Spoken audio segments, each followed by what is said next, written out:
आप देख रहे हैं SY लाइव न्यूज।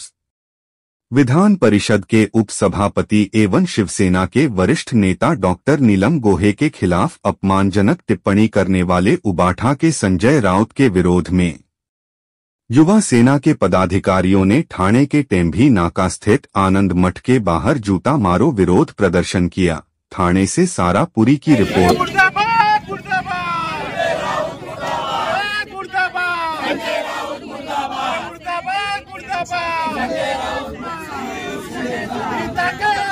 लागलेला नेता संजय राऊत जो रात्री दारू पितो, भांग पितो, सकाळी त्याची उतरत नाही आणि नशेच्या भरात तो एकनाथ शिंदे साहेबांच्या विरोधात गरळ ओकतो। ठीक आहे, एकनाथ शिंदे साहेब त्याला अनुलक्षाने मारतात। अशा तीन दबडीच्या संजय राऊतकडे एकनाथ शिंदे ढुंकून बघत नाही। त्यांना महाराष्ट्राचं काम करायचं आहे। पण हा संजय राऊत आता खालची पातळी गाठायला लागलाय।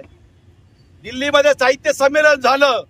आपल्या आदरणीय नेत्या ज्यांनी आपलं आयुष्य महिला चळवळीमध्ये घालवलं, महिलांवर जिथं अत्याचार होत होते तिथं नीलमताई गोरे धावून जात होत्या, आज त्या घटनात्मक पदावर बसलेल्या आहेत। दिल्लीमध्ये त्यांनी जे वक्तव्य केलं ते योग्य की अयोग्य नंतरचा प्रश्न, पण विचारांची लढाई ही विचारांनी लढली पाहिजे। संजय राऊत स्वतःला संपादक म्हणतो, पण या संजय राऊतच्या त्या तोंडातून, सडक्या मेंदूतून घाणेरडे विचार आले आणि नीलमताईंच्या विरोधात त्यांनी अपशब्द वापरले। हे फक्त नीलमताईंना नाही तर संपूर्ण महिला जातीचा अपमान आहे।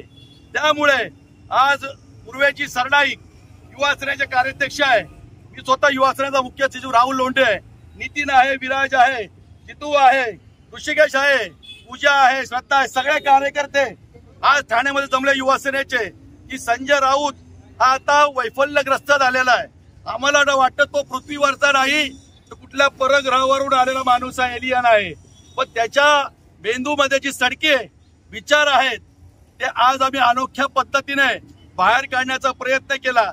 आपण घरामध्ये घाण झाली तर बऱ्याच जणांकडे व्हॅक्यूम क्लीनर मशीन असते, आपण त्या मशीनने घाण खेचतो।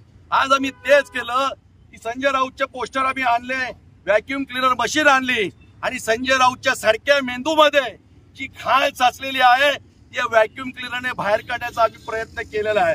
आज फक्त पोस्टरला मशीन लावली आहे, उद्या जर संजय राऊत सुधारला नाही तर ही पोस्टरवरची मशीन डायरेक्ट त्याच्या डोक्याला लावल्याशिवाय युवा सेना स्वस्थ बसणार नाही, हा इशारा आम्ही देतोय। आमचे नेते आदरणीय एकनाथ शिंदे साहेब हे प्रचंड संयमी नेते आहेत, महाराष्ट्राचं काम करणारे आहेत, जनतेसाठी 24 तास उपलब्ध असलेले नेते आहेत। पण कुठला तरी हा संजय राऊत टिंपाट पत्रकार, आम्ही पण पत्रकारिता केली पण टिंपाट पत्रकार ज्याला बोलायची शुद्ध नाही, कशी भाषा वापरायची, कशा शब्द वापरायची याची अक्कल नाही, ती अक्कल काढण्याचं काम युवा सेना निश्चितपणे करेल। आज व्हॅक्यूम क्लीनर मशीन त्याच्या पोस्टरला लावली आहे, उद्या जर अशीच वायफळ बडबड केली, असंच एकनाथ शिंदे साहेबांना त्रास दिला किंवा कुठल्याही महिला जातीचा अपमान केला तर भांडूपच्या घरावर ठाण्याची शिवसेना धडकल्याशिवाय राहणार नाही, हा इशारा आम्ही देतो।